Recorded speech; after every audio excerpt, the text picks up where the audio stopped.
MPC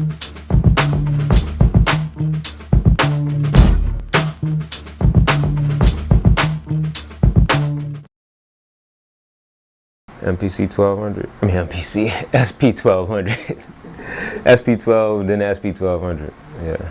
And then a couple of songs later on, like 1 or 2, we got the chance to touch an MPC a little bit, you know, but we were using the Lin drum more than anything, which turned into the MPC, yeah. Okay.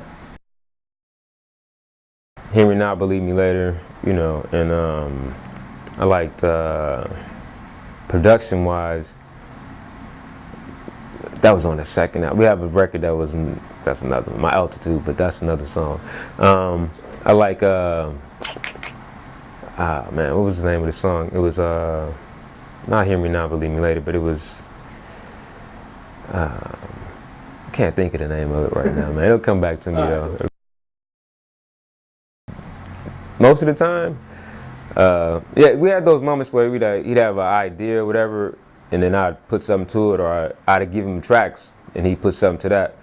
But most of the record that you heard, it was just like, he'd have a rap, I'd have some beats, and we'd come in the studio, and it just worked, you know, put them together. We went through a lot of trial and error, you know, where a lot of, you know, maybe about 15, 20 songs where it was like, this, that, and the other.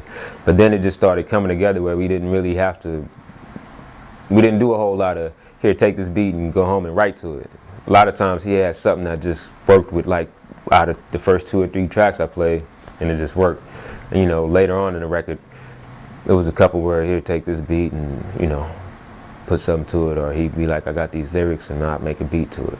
But like I said, majority was just, came in, I like that, that works with this, all right, let's make it happen. That's where the touring, and we did one in Bakersfield with Public Enemy, I remember that. We did one with KRS in New York, and then the same thing with Ultramagnetic MCs. You know, it was crazy to see the people that you was like, oh, that's such and such, and now you're on the stage, and you know, of course we opening up before they go on, but just to be in the same venue, and I can remember seeing KRS and everybody, you know, like actually into this, you know, to have somebody from the West Coast, and when they first told us, you know, telling them, yeah, this group, Funkytown Pros, West Coast, woo, woo, woo. You didn't get boos, but you know, you could hear the little, all right, whatever. But about midway through the show, just to see New York, like, you know, really into your songs, it was like, that was probably the height of our, for me anyway, you know, because I was able to go home and be like, we could go and rep anywhere, you know, because if you got LA and you got New York, you could go travel the world. The whole world gonna love you because they're gonna love one side of you or both, you know. So that was that. The way the music business goes, Polygram actually brought up, there was a problem with Polygram and then 4th and Broadway, and they were buying up this and that and the third, and of course when they start buying up everything, the big acts, you know, they stayed around or moved on to other places, but we didn't necessarily qualify as, you know, a major act or whatever. But then we went from there, we went to Capitol Records and a couple other places, but it wasn't any major, you know, push like that that first record, you know, because like I said, then the East Coast and West Coast thing started really boiling up, so it was harder to, you know, work out deals. And then gangster rap was coming in. It's like everybody was trying to make a quick dollar off the gangster rap rather than, you know, we're not trying to hear the righteous or just any hip hop. It just turned into, yeah, well, how I can get the biggest gimmick gangster, which I don't have nothing against street. I call it streets, but there's a difference between gangster rap, and hip hop, you know.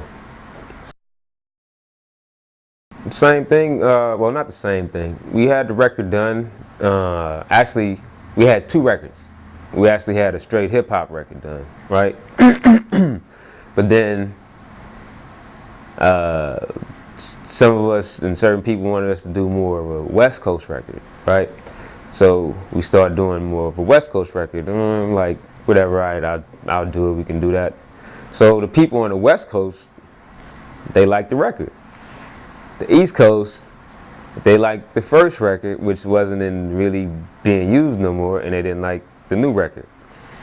So at the time, it was ready to come out. You know, we taking pictures up on the Capitol building, all that kind of, you know, the whole thing. We doing the press, you know, the whole shebang.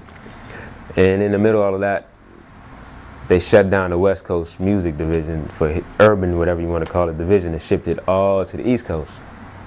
So you know what happened with that. They didn't want to do this record, but then we still had this record. But there was like, whoever over there felt shunned or had they, you know, personal axe to grind. Well, we wanted y'all to do this and y'all did this, blah blah blah. So it never came out. Nah, after that, we had a couple of little indie deals, but nothing worth, you know, going into. And then did a couple of things on our own. But after that, it wasn't any major deals after that, you know. So like I said, then they went into, you know, rap took a different turn.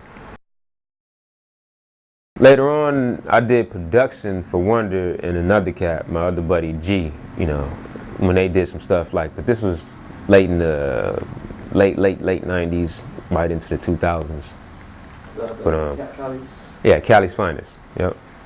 Yeah, but I knew G from back in the day, like when we was doing the Funkytown Pro stuff.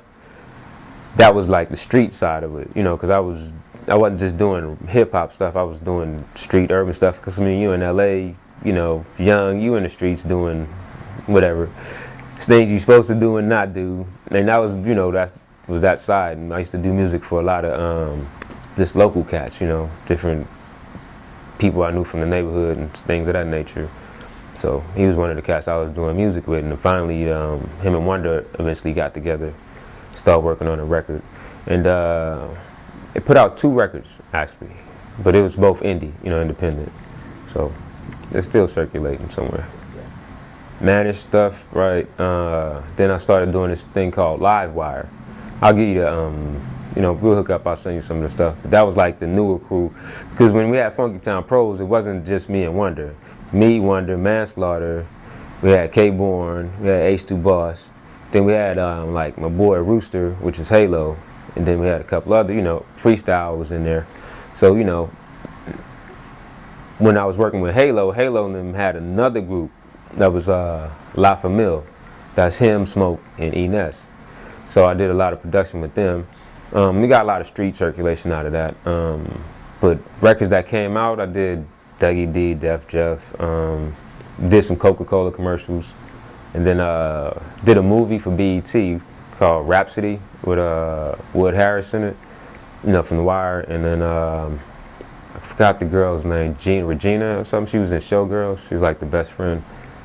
And other than that, I did a few other things. Did low production on some of the KC and JoJo things, but it never, I don't know what happened with it, but you know, went in, did drum production in the studio and stuff for him. Worked with Tyrese, did a lot of engineering for him, a little bit of production. A few other things I can't remember, man. You know, getting old now. But I did a few things. Got this new production that we're doing, this Disperse Collective, and worldlisten.com is the site and the whole overall thing we're doing. And working with this young man back here, my son, you know. I wasn't really doing a whole lot over the last, say, 5 years, but when he really got into it, it really got me back into it, you know.